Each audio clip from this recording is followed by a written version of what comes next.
Hello, Bl'Artagnan here with the Lamia Queen Heretics Lufenia Plus. We're going to start off with a bang here with the Vayne burst effect. This is going to be a pretty high octane run, so hopefully you enjoy. We're bringing a team of Bartz, Vayne, and Gabranth. You're probably surprised to see that last fella here. He's going to drop Kai's Call, and then he's going to tag on out of here, bringing that Cloud of Darkness friend. Sorry if you're a fan of Gabranth. He did his purpose, though. He has that debuff start, so we get to take advantage of him almost like he's a call unit, except he isn't. Before we get too deep into the run, be sure to hit that like button, hit the subscribe button if you haven't already. Only about 10% of my viewers actually hit the like button, which goes a long way toward helping me defeat YouTube's algorithm. So I appreciate any love you can throw my way. Now then, we are trying our darndest to kill those the mannequins before they get a turn, because they will destroy us if they do. The orb, as you know, is to deal 800,000 damage with a single attack, or a single turn. So, these burst effects will keep us nice and safe for the time being.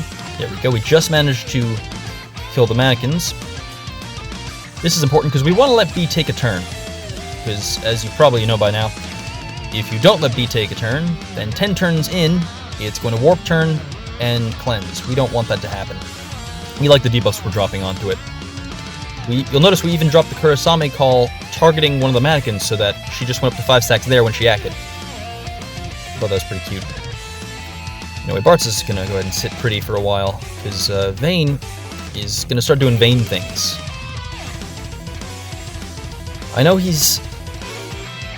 honestly, I don't think Vayne is the best BT+. I think compared to like Bartz, Y'shtola, Ace, Cloud of Darkness, there are some stronger BT pluses out there.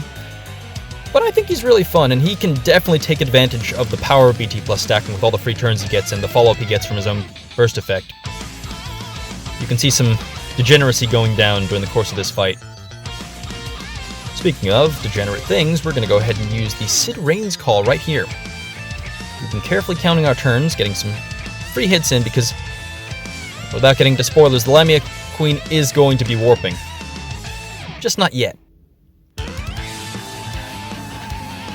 Going into that Vayne burst phase. Starting with the EX here. Resets everyone's burst break status so that Cloud of Darkness doesn't steal any turns. We love that. That's something I kind of like about Vayne, is he works really well with Cloud of Darkness because he can infinitely re-break enemies and make sure that the Cloud of Darkness doesn't steal any turns and stuff. We're dealing a bunch of damage. The goal here is to try to get them below 50% before the end of the burst phase so that that orb goes away. We have a lot of things going on at this moment. We have the Vayne follow-up attacks, we have the Cloud of Darkness follow-up attacks, we have the Bartz refund, we have the Kai's Call refund, we have so much HP damage up on this team. The boss has, minus 100% HP damage reduction when it's launched, and we have so much HP damage up that you barely notice with the launches. We're getting battery back to full from Kais and Bartz. It's crazy. Look at this. I'm having a great time with this. Okay, the orb is gone. Just gonna go ahead and pop the LD since we're definitely not breaking with skill 2 here. Ideally, we'll break with the burst finisher so that Cloud of Darkness doesn't jump ahead. Big sword! I like this animation, it's pretty cool. Woomph. We have fun here. Look at that, 9 million burst damage. Admittedly, a lot of that splash damage on the mannequins, but hey, we need them dead at points anyway. As I've said, I don't think he's the best burst plus by a long shot, but I enjoy seeing those big numbers at the end of the phase, I gotta say. So, Cloud of Darkness sending B into the Shadow Realm, because we're at this point, we're kind of at peace with the fact that the Lamia Queen is going to be warping. Not too much we can do to stop that, so let's just try to take as much advantage of this summon as we can, deal as much damage as possible.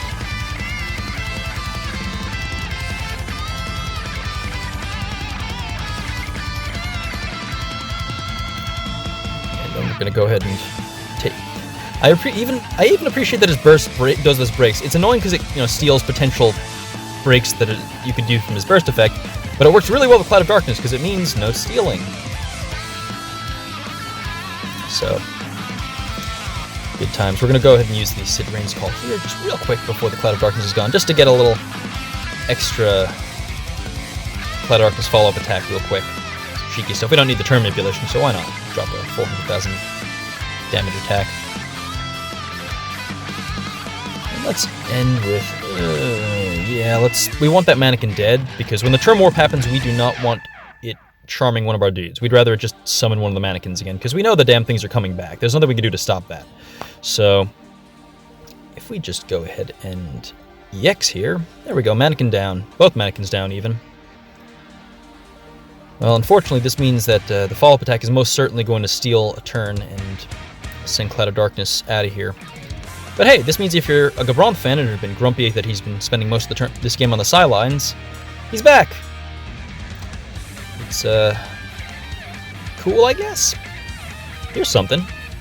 He actually has a little bit of synergy with Vayne, which is nice since they're both from the same game. If you're a Final Fantasy XII fan, you probably appreciate the two of them working together like that with the re-break. Unfortunately, with that cleanse, Gabranth is kind of useless now because we need to take attacks. They have to attack us in order for him to apply his debuff counter, and so that's not going to be happening. Basically, Gabranth is here to look pretty and provide middling auras, so that's nice.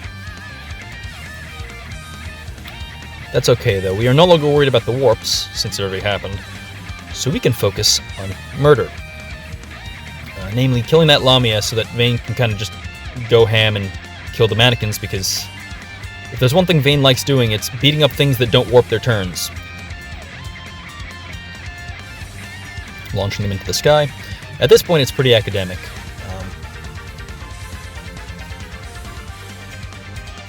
Run out of that juicy burst effect, but it's okay. It served its purpose, annihilating that Lamia. Jesus, I think the Lamia Queen has like 19.5 million health, and we did 9 million damage in burst. I mean, a lot of that was to the mannequins, but like, it's a juicy burst phase. I gotta say, I enjoy it. We're probably not going to be able to ride, triple burst phase shenanigans forever, but I'm enjoying the train while it lasts. That Bartz burst is so good. I guess if I wanted to do like a minimal turn run, I could have been spamming LDs at this point, since we have 2 left, but it is what it is. I think 18 turns is plenty high enough. And here we go. Let's finish things off. I don't know. It's kind of anticlimactic to just kind of be sweeping up the mannequins at the end. I get why they do it. It just makes the fight a bit harder, but like, well, whatever. It's done now. Anyway, I hope you enjoyed. That was a blast to play out. God, loving Vayne so much. Yeah, I hope you enjoyed. I'll see you in the next video, and thanks for watching to the end. Adios.